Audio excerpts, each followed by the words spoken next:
त्रिवेणी के जल में डुबकी लगाने के लिए जनसैलाब थमने का नाम ही नहीं ले रहा।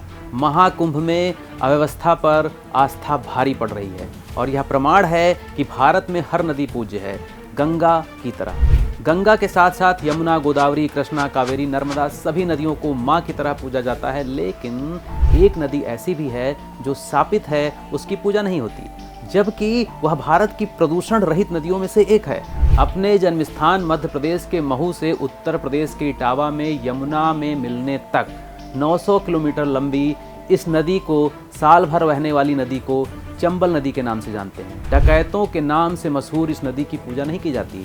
किंवदंती कहती है कि इस नदी के जल को पीने मात्र से क्रोध बढ़ जाता है। कहते हैं कि जब श्रवण कुमार अपने माता पिता शांतनु और ज्ञानवती को तीर्थ स्थान के लिए ले जा रहे थे तो प्यास लगने पर इस नदी का जल पीने से उन्हें गुस्सा आ गया था। अपने माता पिता को छोड़कर वो आगे चले गए। रास्ते में उन्हें अपनी गलती का एहसास हुआ, वो वापस लौटते हैं, माता पिता से माफ़ी मांगकर आगे की यात्रा प्रारंभ करते हैं। यह नदी लाखों लोगों का खून देख चुकी है, इसलिए भी इसे शापित नदी माना जाता है। महाभारत में चंबल नदी का उल्लेख चर्मवती के नाम से किया गया है। महाभारत के अनुसार राजा रंतदेव ने देवताओं को खुश करने के लिए इस नदी के किनारे यज्ञ किया। यज्ञ में हजारों लाखों पशुओं की बलि दी गई। बलि के रक्त से नदी का जल लाल हो गया। तब से यह नदी अपवित्र मानी जाने लगी। धार्मिक कथाओं में यह भी बताया गया है कि चर्मवती यानी चंबल नदी के ही किनारे कौरवों और पांडवों के बीच में चौसर का खेल हुआ था। इस खेल में पांडव अपनी पत्नी द्रौपदी सहित सब कुछ हार गए। दुर्योधन के हाथों द्रौपदी का अपमान हुआ और इस घटना से दुखी होकर द्रौपदी ने चंबल नदी को श्राप दे दिया था। तब से चंबल नदी श्रापित नदी बन गई। वहीं लगभग 16 किलोमीटर के दायरे में फैले इसके बीहड़ों ने राजस्थान, मध्य प्रदेश, उत्तर प्रदेश के डकैतों को इन बीहड़ों में छुपने और वारदात करने की आज़ादी दी थी।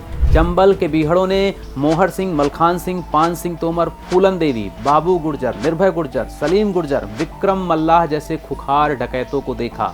आज यह नदी चंबल नदी के नाम से कम और डकैतों के नाम से ज़्यादा पहचाना जाता है। केंद्र सरकार ने इस क्षेत्र के विकास के लिए 1954 में चंबल घाटी परियोजना का शुभारंभ किया, जिसके तहत चंबल नदी के पानी से बिजली बनाने, एमपी और राजस्थान को सिंचाई के लिए जल देने के लिए 3 बड़े बांध बनाए गए। तीनों बांध राजस्थान और मध्य प्रदेश की सीमा पर बने हैं। पहला बांध है गांधी सागर डैम, दूसरा राजस्थान के चित्तौड़गढ़ में राणा प्रताप सागर डैम और तीसरा राजस्थान के कोटा में जवाहर सागर डैम। इन तीनों ही डैम से हाइड्रो पावर बना रही है सरकार, जबकि कोटा शहर में जो स्थित कोटा बैराज है वहां से चंबल नदी के पानी का बंटवारा राजस्थान और मध्य प्रदेश में बराबर मात्रा में खेती के लिए किया जाता है। चंबल नदी परियोजना का एक मुख्य उद्देश्य नदी के पानी का दोहन करना, दूसरा सबसे बड़ा कारण मानसून के दिनों में चंबल की नदी में आने वाली बाढ़ को रोकना और कृषि योग्य जमीन के कटाव पर लगाम लगाना भी था।